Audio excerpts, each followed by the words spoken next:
कहते हैं इस सृष्टि में कोई भी शक्ति ईश्वर को बांध नहीं सकती। लेकिन क्या हो अगर मैं आपसे कहूँ कि स्वयं भोलेनाथ एक बार कैद कर लिए गए थे, क्या आप विश्वास करोगे? जी हाँ, यह एक आध्यात्मिक कथा है। मैं आरती आपके अपने भक्ति चैनल में आपका स्वागत करती हूँ और आपके लिए एक रहस्यमय कथा लेकर आई हूँ। आज की ये कथा किसी धर्म को छोटा या बड़ा बताने की नहीं है। यह एक लोक कथा है जो हमें सिखाती है कि ईश्वर को नाम, रूप और दीवारों से नहीं बांधा जा सकता। यह कहानी है उस समय की जब भोलेनाथ साधु नहीं, देव नहीं, बल्कि एक अनजान फकीर के रूप में धरती पर उतरे और फिर एक ऐसी जगह पहुंचे जहां इंसान की सोच ने ईश्वर को परखने की कोशिश की। तो आइए आंखें बंद कीजिए, मन शांत कीजिए और सुनिए रहस्यमय आध्यात्मिक कथा, कैसे भोलेनाथ मक्का मदीना में कैद किए गए।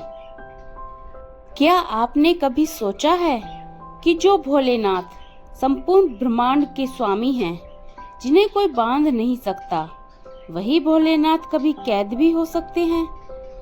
आज की यह कथा किसी एक धर्म की नहीं, यह कथा भक्ति, विश्वास और उस सत्य की है जहां ईश्वर को सीमाओं में नहीं बांधा जा सकता।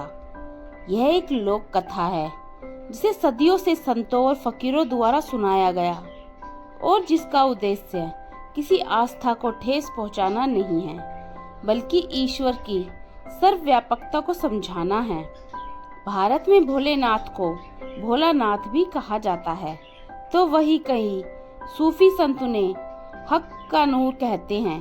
कहा जाता है कि जब मनुष्य ईश्वर को केवल एक नाम, एक स्थान या एक रूप में बांधने लगता है, तब स्वयं ईश्वर उसे सत्य दिखाने आते हैं। इसी संदर्भ में एक रहस्यमय लोक कथा प्रचलित है कि भोलेनाथ ने एक बार मक्का मदीना की ओर यात्रा की।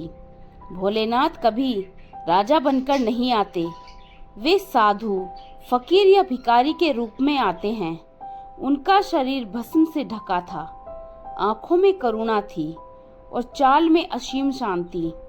कहते हैं कि उन्होंने स्वयं से कहा, मैं देखना चाहता हूँ क्या मेरे भक्त मुझे पहचान पाएंगे, बिना नाम और बिना पहचान के। लेकिन जब वह फकीर मक्का की ओर बढ़ा तो लोग उनकी वेशभूषा देखकर चकित हो गए। उसने न कि किसी धर्म की बात की, न किसी मत की। वह केवल एक ही बात कहता था, ईश्वर एक है और वह हर हृदय में बसता है। कुछ लोग ने उसे संत माना, कुछ ने अजीब फकीर और कुछ को उसकी बातें असहज लगी। कहते हैं कि जब उस फकीर की बातें परंपराओं से टकराने लगी, तब कुछ लोगों ने उसे रोक दिया। उससे पूछा गया, तुम कौन हो? उसने उत्तर दिया, मैं वही हूँ जो हर जगह है। इस उत्तर को अहंकार समझ लिया गया और उसे एक कमरे में बंद कर दिया गया। पर अगले ही दिन उस कमरे में प्रकाश फैलने लगा और लोगों ने देखा वहां कोई नहीं था।